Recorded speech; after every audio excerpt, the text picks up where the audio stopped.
Thiết bị Việt Nam đang hướng dẫn bàn giao một bộ cầu cắt kéo mới lắp của trung tâm chăm sóc xe Anh Hậu ở quận 2.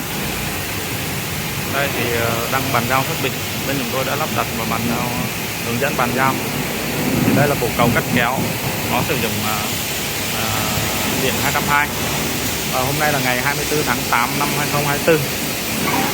Quý anh chị nào có nhu cầu lắp đặt thiết bị cũng như là setup nhà xưởng, lắp đặt thiết bị cầu nâng thì hãy liên hệ bên công ty cổ phần đầu tư thiết bị Việt Nam chúng tôi để được hỗ trợ như là giảm giá.